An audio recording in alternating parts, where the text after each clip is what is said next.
funding and cards in DCJ. And I'd just like to start this session by acknowledging the traditional custodians of the land in which we're gathering today and paying my respects to elders past, present and emerging. I'm here in Sydney on Gadigal land. So I'd just first like to welcome you to this online info session for the NGO Flood Recovery Program. It's for the open competitive grant applications. As you've seen, Dan today will be taking you through this session. He's going to take you through the what, where, why, and how to apply for the program. This is obviously in response to the floods that happened in August, September last year in central and western New South Wales, something close to my heart growing up in those communities, certainly. And so, it's to provide critical support to the most vulnerable in those communities affected by floods and help support a community-led social recovery in those communities. So, as Dan said, he'll be recording this session. Please hold your questions until there's sort of a natural break, but I know Dan will be able to answer everything that you throw his way. That being said, thank you for your time today. I'll leave it in Dan's more than capable hands. Thank you. Thanks for that, Peter. As Peter said, I'm the Manager of Grants Design Support Projects here at DCJ, so we're the team that's running the grant program. So we'll get started with the presentation. Sarah, if you want to go to the next slide.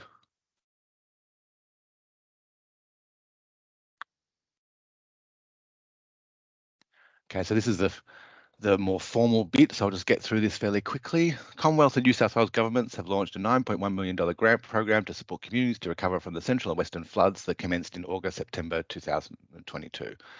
Obviously, we know that the floods continued after that, and there were impacts ongoing from that. If you were impacted by the floods in October, November, December, that's no issue at all.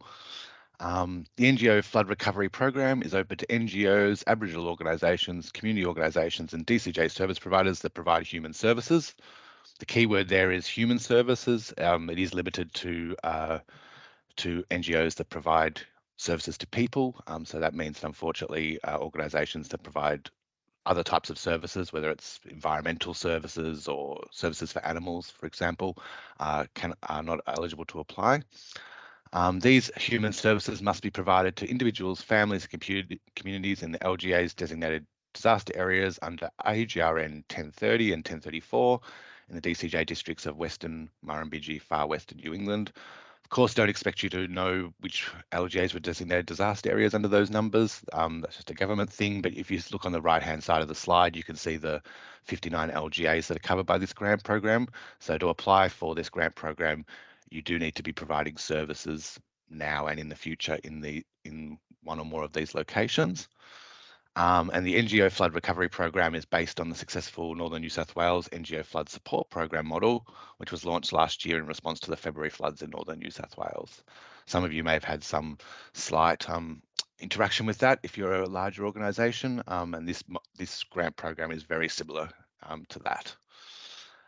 Next slide, Sarah. So what's the NGO Flood Recovery Program actually supposed to do? The idea is that it provides one-off grants to NGOs and Aboriginal organisations to help address the difficulties you're experiencing, meaning increased demand for core services since the floods, addressing the need for new services since the floods. We know a lot of you will have set up little programs in response to the flood-affected people in your community, and so this is intended to support those as well, and also managing the impact of the floods on your staff and volunteers. We know that there could be a fair amount of staff burnout and turnover, and same for volunteers when you're addressing an immediate emergency, and you're probably still feeling the flow-on effects of that now. What grants are actually available? There are 4 levels of open competitive grants available. There's 10,000, 50,000, 100,000 or 200,000. When you apply, you literally tick a box for one of those categories to say which one you're applying for. In total, there's $6.5 million available in the open competitive grants. How do you apply? You apply using Smarty Grants, which is an online grant management program that has a form that you can stop, save, and come back to as often as you like. If you've applied for grants from government in the recent past, state government, chances are you've used Smarty Grants before. You can even, when you're looking at it, you can even preview a copy of the form before you start completing it or download a copy to look at later. And the link there is the direct link to the form itself. You can also find that link on our main NGO Flood Recovery Program page, which is at the bottom of every one of these slides. After, as I was saying before, after we do this little presentation and then we have some time for question and answers, Ella from my team is going to do a quick run through and show you exactly how you go about applying, just sort of demystify the process a little. Sarah, could you go on to the next slide? Some of the features of the grant program that are pretty unique compared to other grant programs you may have applied for in the past.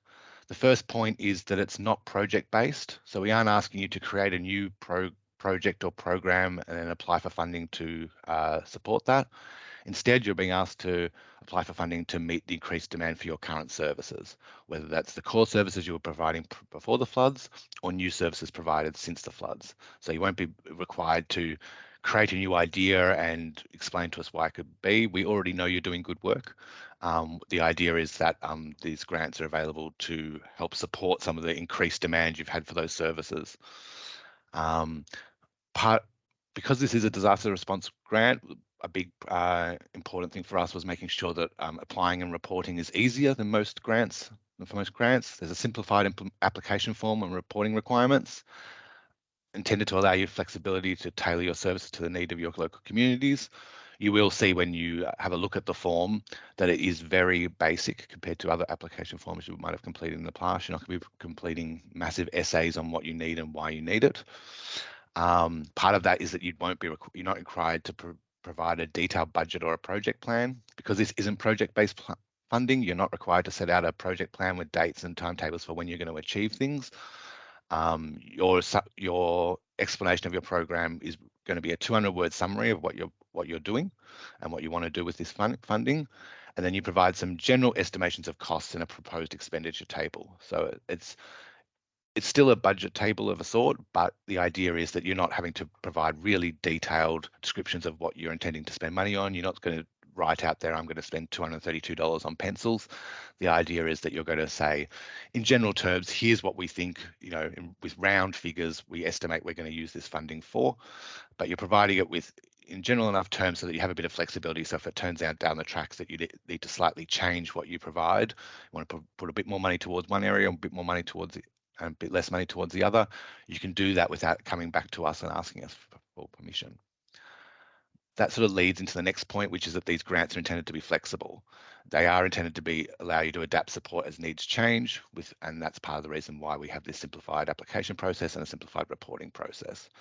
Our idea is that we know that a lot of organisations obviously are feeling affected by the floods, and we don't want to add a whole massive administrative burden to you to have to report on these floods as they go along. Instead, there will be ongoing reporting, but it'll be very basic.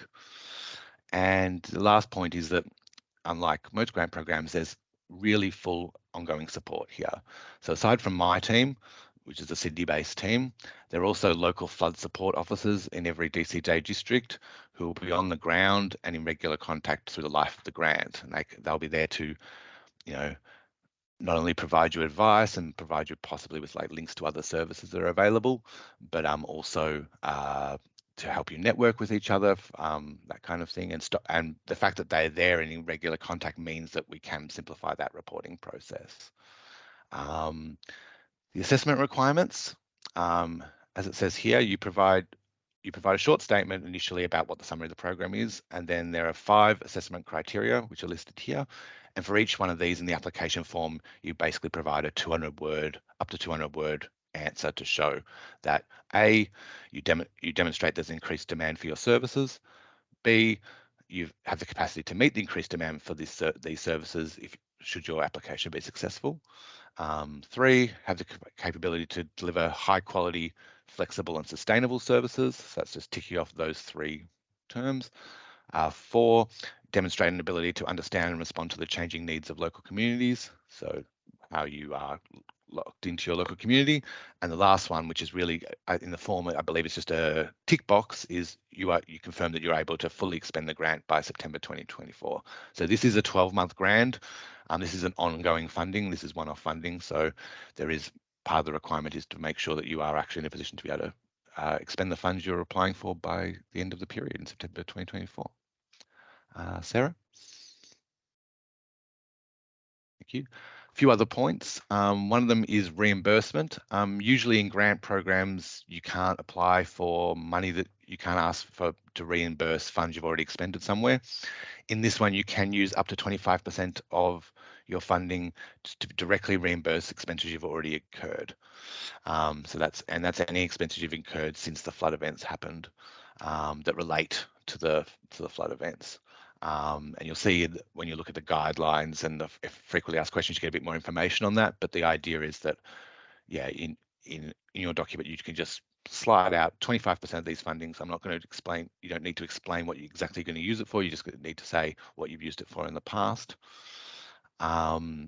Next point is subcontracting. So some of you know this is subcontracting. Some of you know it as auspicing. If your organisation is formally partnering with another organisation or individual who's providing assistance in relation to the floods, you can subcontract to that organisation. That's the DCJ term that we use, which allows you to devote part of your funding, including the reimbursement, to that organisation or individual. So a lot of you will have come across auspicing arrangements in the past. This is that. It also allows, if you had somebody, we had quite a few experiences in northern New South Wales where people were getting support from, like organisations were getting support from, a local who had a trailer who was driving around for them, and this gave them the ability to be able to formally sort of subcontract with them and therefore be able to provide some of the funding to them to meet their expenses. And this I think follows the question that Sam's put in the chat, which is that no more than one application per organisation will be approved. So you can use the one application form to apply for the closed competitive and open competitive grant if you are a closed competitive grant invitee. Most of you in this call are not. And the idea of that is, but that is a hard limit. If your organisation has branches in a lot of different locations, unfortunately, that still means you can only apply once. So you may want to think about how your application reflects, services you might be providing in different areas. Alternately, if you have local areas who are local officers who are partnering with other organisations, it might be best for those partnering organisations to be the one to make the application. That's unfortunately a fairly hard and fast rule as part of the guidelines. Sarah, if you could go on to the next slide. And here's the list of what funding can't be used for. Highlighting this because there are quite a lot of limitations here. You can't use funding for expenses that are already covered by other government grants or insurance payments, for example, replacement of items lost or damaged in the August-September 2022 floods. These days, that's a requirement of pretty much all grant programs. If there's another grant program that's already been available that you're able to apply for, whether it's from the New South Wales government or Commonwealth or anywhere, you can't then apply for the same funding through this grant program. Secondly, you can't use funding for temporary accommodation arrangements that you might be experiencing at the moment. You can't use it for infrastructure and equipment or assets or purchase of vehicles. Unfortunately, no equipment can be funded using this. It is very much for other expenses like staffing, etc. You can't use it for commercial activities. That's no surprise there. You can't use it to cover existing debts or budget deficits incurred prior to the floods. I think that's probably pretty straightforward.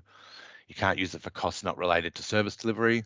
Again, that's probably pretty straightforward. It does mean that, if you have a associated conference or something like that, probably your funding can't be used to attend conferences or anything like that or run conferences. It does need to be related to service delivery. It can't be used for support services provided to individuals or communities that do not live in the eligible LGAs. So we saw that list of LGAs before. This funding, and this is a Commonwealth requirement on the grant program itself, is that funding can only be used for to support individuals or communities in those eligible LGAs. That doesn't mean we're going to ask you to ask everyone for their postcode as they walk through the door, but you do need to ensure that your programs are that you're applying for funding for are entirely targeted to providing services in those one or more of those LGAs. And lastly, you can't use funding for vouchers, for example, phone, store, internet credit. So So that so if you're supporting locals by handing out vouchers, unfortunately you can't use that as use grant funding for that. And then I'm just seeing a follow-up question from Sam. I'm just going to read it out because for the recording, people can't see the chat. On the one grant application rule, can the top 5 priorities, services, branches in different LGAs all be included in one application? Yes. So if you're making an application based on 5 different locations, they're all going to be providing service, different types of services. As long as you can capture that within your application form, you can make that part of the one application. So it's quite fine if there are 5 different LGAs ticked and 5 different services talked about. If you could fit it in within that 200-word description, you should be fine. And noting again that this isn't for project funding. So the idea is that you're going to be describing 5 different projects that you might be providing. The idea is that you're talking about the services you already provide, and how this funding will be able to support it. And next slide, Sarah. The last one. So yeah, so we want to whip through the presentation fairly quickly so that we could kind of get a sense of so that you have more time for questions, and you also have time to have a look at that Smarty Grants demo after the questions, if you wish to do so. But I will go through this and just tell you that, yeah, to find more information, the best place to go is the website. On that web page, you not only have copies of the guidelines, you also have basic information about the grant program, and there's also a link to a frequently asked questions, which can answer some questions you might have in a bit more detail. On top of that, my team, I'm just going to ask my team to put on their cameras for a second. So I've got Sarah, Denise, Ella, and Sally. They're the ones there waving away. And so we're here all the time. If you send an email to that SBC grants team email that's listed there, that comes to all of our inboxes immediately. And we're here every day to answer any of your questions and queries. We can also provide a little bit of support in relation to, how you do your applications and that kind of thing. We all have teams, so if there's a need to call, email you back and then, set up a MS Teams chat so we can share screen if you're having a particular problem, we can talk that through. Then also, as we talked about before, we do have local flood support officers located in each of the districts. At the moment, we just have Annabelle and Mandy, Annabelle representing Murrumbidgee and Mandy representing Western New South Wales. Annabelle and Mandy, do you want to put your cameras on and have a brief wave? Hello, hello.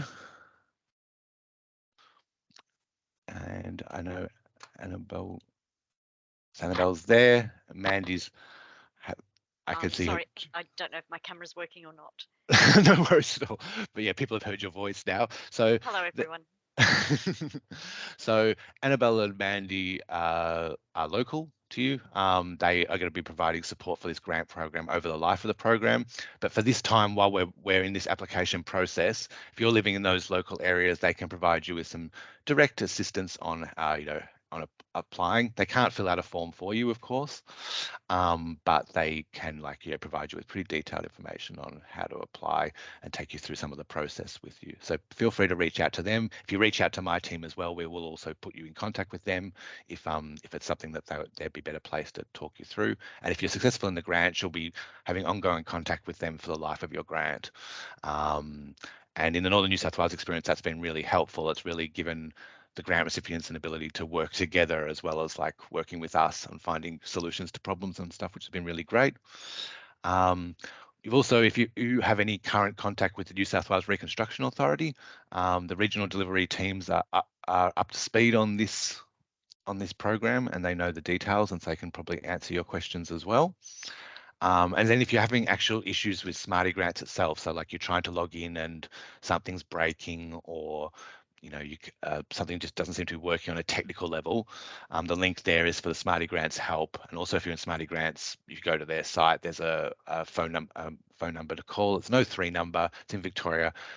Unlike your Telstras and such, they're pretty good at answering the phone. So if you have those kind of issues, do contact it. I would say as well, we have a deadline for this of 5 p.m. Friday on the 1st of September. if you're trying to do things at the very last moment and then you have that sort of technical issue, this is a program where we won't be able to provide extensions because there's a fairly short timeline. So we want to get the dollars out to people as soon as possible.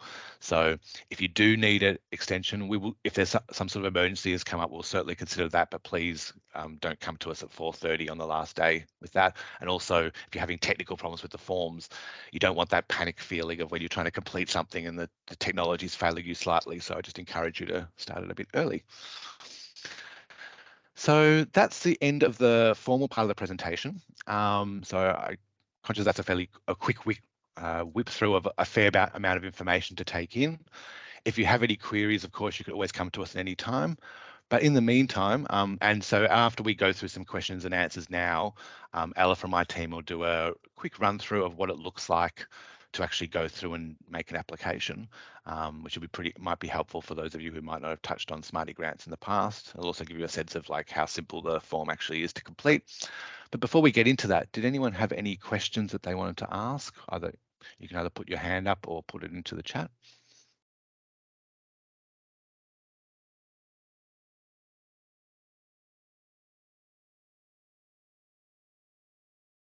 Okay, nothing so far. That either means I've bored you and you've fallen asleep, or it's also crystal clear that it's just too easy. You don't need to worry about it. That's great. But but as I said, like my team and the two district support officers, we're here from now until the 1st of September. We'll be here to answer any of your questions. We do encourage you, don't sit there agonizing over something, trying to wonder what we're intending or what we're really looking for here. Just flick us an email and ask the question. We're more than happy to respond. We don't want you, a big focus for us is making it so that this isn't too onerous, and we don't want you stressing out about the process for doing applications. We don't so we hope it. And then the question, when will we approve the request? So our intention is to be able to notify everybody by the end of September. So the applications close on the 1st of September. Then we do a 3-stage internal assessment process, which takes a little while. We just do an eligibility check, a preliminary scoring check, and then a panel sits and reviews all the ones, and then it goes up to the one of our deputy secretaries for final approval. That should probably take through till the end of September. But if you don't hear anything by the end of September, we will send you an update telling you if there's something's jumped in the middle and meant it's going to be a delay. We certainly hope that won't be the case. I'm pretty confident we'll be able to tell you by the end of September, but if there is the case, you will hear back from that. I should also note that you will get a copy of this, the presentation you just saw, and a link to the recording of this session probably early next week. It takes a while for it to go through our internal systems to be able to share a link to a video, but you'll get a link to that which you can share to anyone else. And there's also additional sessions in 2 weeks' time on the 17th. If you wish to attend that, or you want somebody else in your team to attend that, by all means, just get in contact with us and we'll send you the link for that. It'll be pretty similar to this session, to be honest. It might have had some extra bits based on questions we've been getting in the meantime, but that's about it. Okay. Okay, well, if that's the end of the questions for the moment, it would be great if we can kind of get you out the door fairly quickly, give you some time back in your diaries. I might hand over to Ella, who'll do a bit of a run through of how it all works. Hi guys. I apologize in advance. I have someone installing a range hood, so apologies if you hear any drilling. So I'll just share my screen. Bing, bing, bing. Okay, so you would have received this email from us, and to get into Smarty Grants and apply, we just want to click on this link here, which will bring you to this page. Sorry, this page.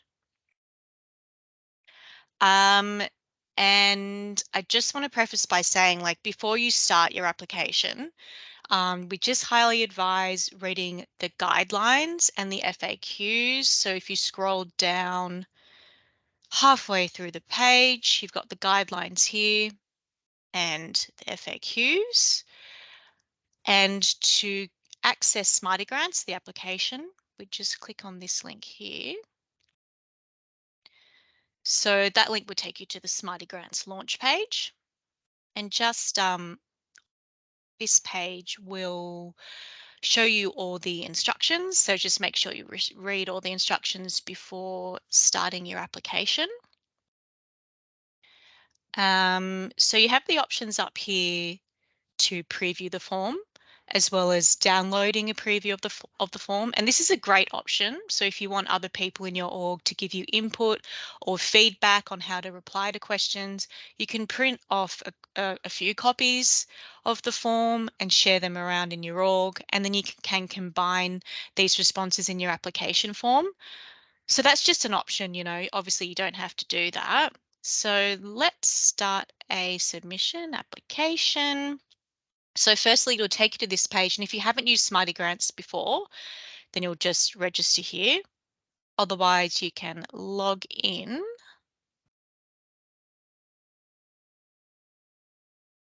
And then we have the first page here. So the first page just gives you an overview of the flood recovery program.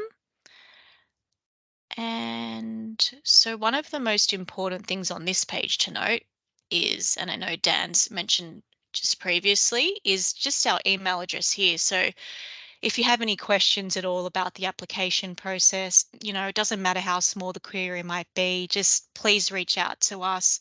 We're more than willing to help you and support you with this process.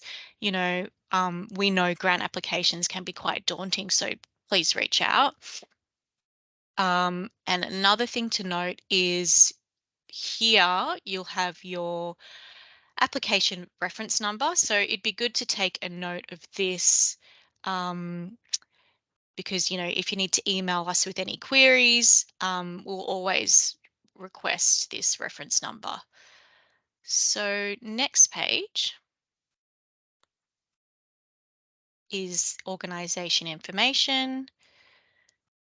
It's pretty straightforward, nothing too scary here. Got the bank details, contact details, and then it's got here. Oh, I think, have I missed? Nope.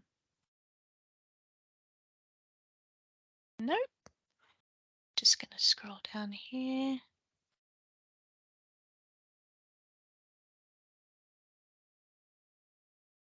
Sorry, I think I've just missed. Yes, this important bit here.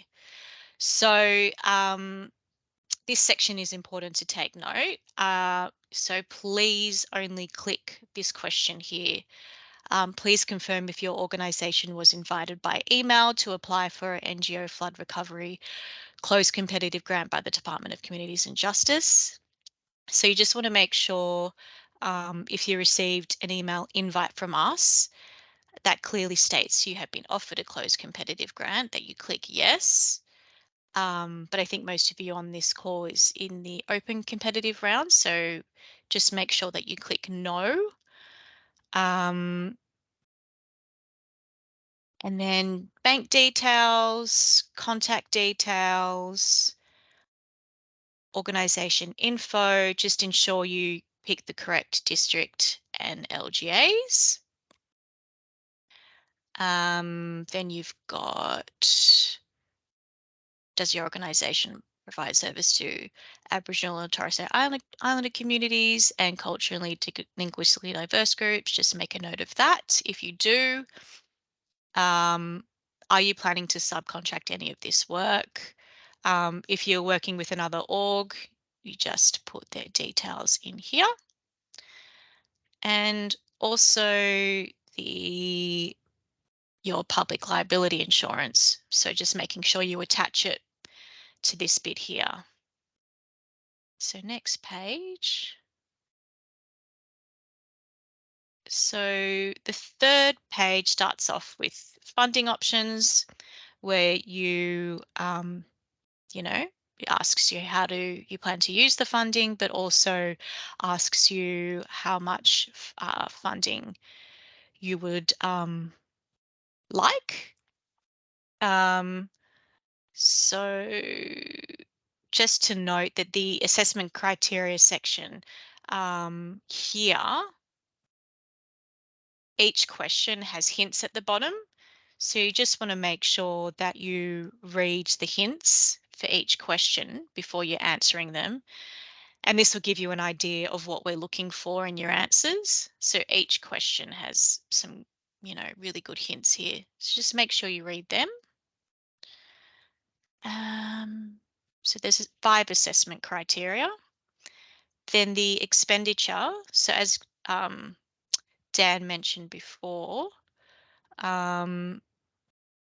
so up to 25% of the funds you request can be used for reimbursement costs for any flood costs your organisation has accumulated since August, September 2022. So just ensure that you pop this if you do want to claim that.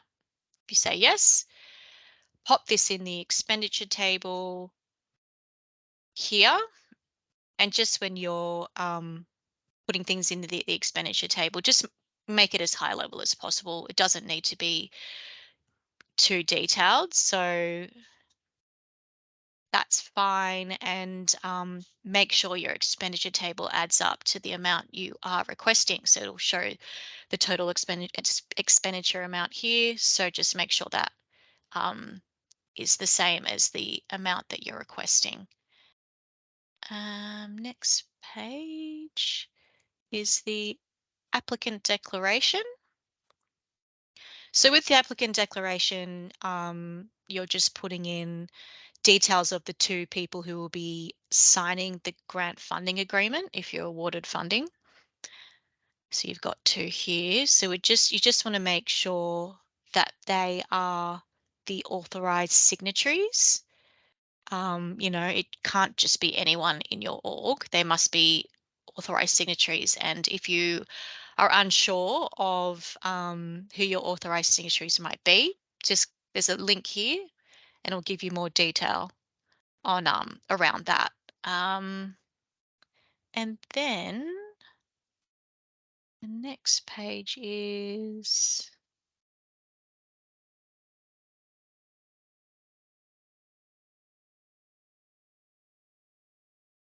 so it'll get you to review the form before you submit your application, and it won't let you submit the application unless you've answered all the mandatory questions. So it'll just come up in red here, and then you'll go back to the page to answer the question.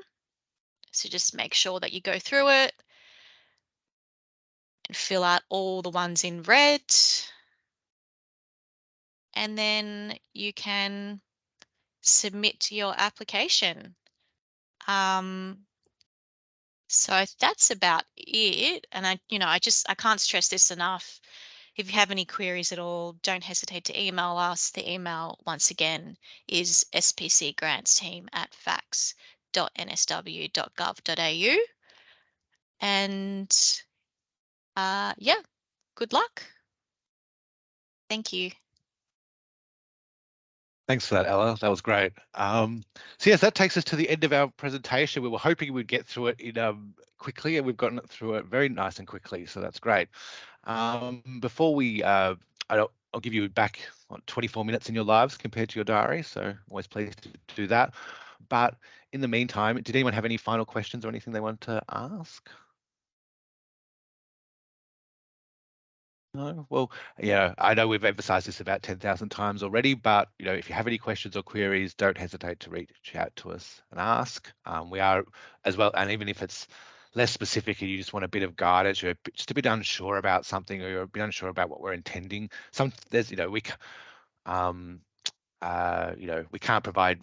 We can't tell you, yes, this is going to be eligible, or no, this isn't going to be eligible, or yes, you will be successful, or no, you won't be successful, because obviously there's an assessment process, but we can provide pretty detailed answers on what we're kind of looking for, and whether things you're talking about are likely to be within the realms of it. The one thing I'd note just from some queries we've gotten already is that this isn't funding, as I said, it's not project-based funding, so this isn't intended for a new project that you might be starting. It's not intended for an event you might be throwing. Unfortunately, like, this is very much about providing services and continuing to provide your services that you've already been providing either continuously or since the floods. On that note, if that's the end of the thing, it was lovely to see your initials on the screen. Thanks very much for coming along to this, Rachel. Thanks, Gina. And yeah, we look forward to seeing your applications or your queries, and we'll speak to you soon. Thank you so much, and we'll send you this link to this very soon. Cheers. Bye, everyone. Bye.